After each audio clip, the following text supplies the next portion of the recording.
வணக்கம். இந்த கலந்துரையாடலுக்கு உங்களை வரவேற்கிறோம். வணக்கம். இன்னைக்கு நாம ஜேம்ஸ் கோர்டன் பத்தி பேச போறோம். அவர் அவரோட பயங்கர பாப்புலர் லேட் நைட் ஷோவை திடீர்னு நிறுத்தினது நிறைய பேருக்கு ஒரு ஆச்சரியம் இல்லையா? ஆமா, நிச்சயமா.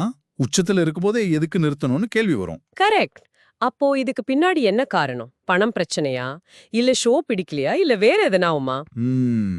ஜே ஷெட்டியோட ஒரு நேர்காணல்ல அவர் சில விஷயங்கள் சொல்லியிருக்கார். அதை வச்சுதான் நம்ம இதை கொஞ்சம் ஆழமா பார்க்க போறோம். அவரோட முடிவு, வாழ்க்கை, வெற்றி பத்தின அவரோட புது பார்வை இதெல்லாம்.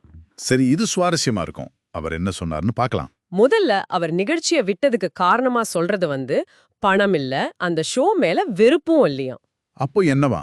அவர் கேட்ட கேள்வி இதுதான்: இந்த வேலை எனக்கும் என் குடும்பத்துக்கும் நிஜமாவே ஒரு அர்த்தத்தை கொடுக்குதா, இது எங்களோட வாழ்க்கையே இன்னும் பெட்டர் ஆக்குதா அப்படின்னு. ஓஹோ. அந்த கேள்விக்கு அவர் மனசுல கிடைச்ச பதில வச்சுதான் இந்த முடிவை எடுத்திருக்கார். இது இது நிஜமாவே கவனிக்க வேண்டிய ஒரு விஷயம். ஏன்னா பொதுவா பாருங்க, ஒருத்தர் அவ்வளோ பெரிய இடத்துக்கு வந்த பிறகு அதை கெட்டியா புடிச்சுக்க தான் பார்ப்பாங்க. ஆமா, அதுதான் வழக்கம். ஆனா இவரும் அந்த வெளி உலக வெற்றி, புகழ், பணம், அதுக்கு மேல போய் தன்னோட உள்மன திருப்தி, அப்புறம் குடும்பத்தோட சந்தோஷம், இதுக்கெல்லாம் முன்னுரிமை கொடுத்திருக்காரு. இது சும்மா ஒரு வேலை மாற்றம் இல்ல, வாழ்க்கையோட அர்த்தத்தையே தேடுற மாதிரி ஒரு பெரிய விஷயம் இது. சரியா சொன்னீங்க. உச்சத்துல இருக்கும்போது இப்படி ஒரு முடிவு எடுக்கிறது நாம சகஜமா பாக்குற வெற்றிங்கிற ஐடியாவே கொஞ்சம் கேள்வி கேட்க வைக்குது.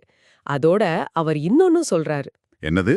இந்த முடிவு நல்லதா கெட்டதான்னு இப்போதைக்கு சொல்லிட முடியாது, சில வருஷம் கழிச்சு திரும்பி பார்த்தாதான் தெரியும் அப்படின்னு. ஆமா, இது ஒரு ஃபேமஸான ஜென் கதை மாதிரி இருக்குல்ல. எந்த கதை சொல்றீங்க? அந்த விவசாயி கதை. நல்லது நடந்தாலும் சரி, கெட்டது நடந்தாலும் சரி, அவர் எப்போ நல்லதா கெட்டதா யாருக்கு தெரியும்னு கேட்பார். ஆமா ஆமா, கேட்டிருக்கேன்.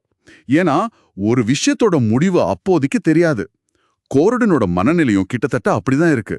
அந்த நிச்சயமற்ற தன்மையை ஏத்துக்கிறதுக்கே ஒரு தைரியம் வேணும். நிச்சயமா. முடிவு என்னன்னு எனக்கு இப்போ தெரியாது, ஆனா நான் ஏன் இந்த முடிவை எடுத்தேங்கிற காரணத்துல நான் ரொம்ப தெளிவா இருக்கேன் அப்படின்னு அவர் சொல்றார். அதுல ஒரு பக்குவம் தெரியுது. கரெக்ட். ரிசல்ட்டை விட அந்த ரிசல்ட்டுக்கு பின்னாடி இருக்கிற நம்ம நோக்கம், நம்ம காரணம், அதுதான் முக்கியம்னு அவர் நினைக்கிறார். இது நம்ம எல்லாருக்குமே பொருந்தும் இல்லையா?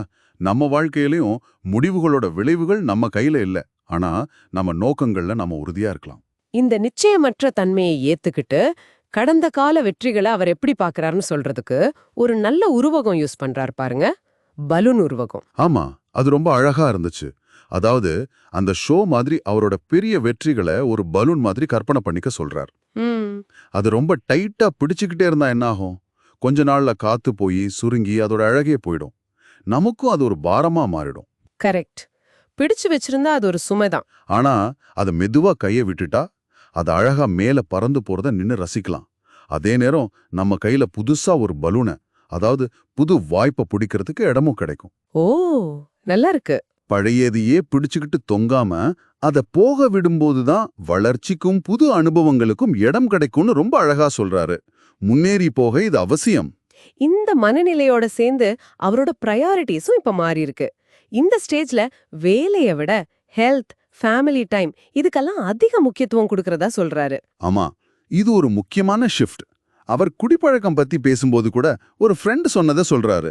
என்ன சொன்னாராம்? குடிக்கிறதுங்கிறது நாளைய சந்தோஷத்திலிருந்து நேரத்தை கடன் வாங்குற மாதிரி அப்படின்னு.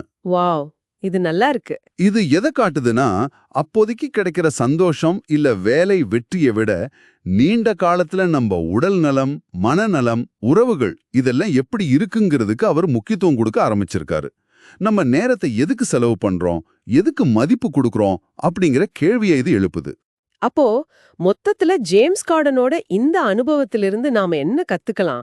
வாழ்க்கையில சில சமயம் நிச்சயமற்ற தன்மை வரும், அதை ஏத்துக்க பழகணும். ஆமா, வெற்றிங்கிற வார்த்தைக்கு நமக்கு என்ன அர்த்தம்னு நாம தான் முடிவு செய்யணும்.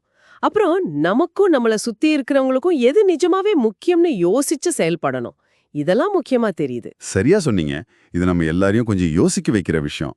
நிறைவா உங்ககிட்டயும் ஒரு கேள்வி கேட்கலாமா? கேளுங்க. நீங்களும் யோசிச்சு பாருங்க.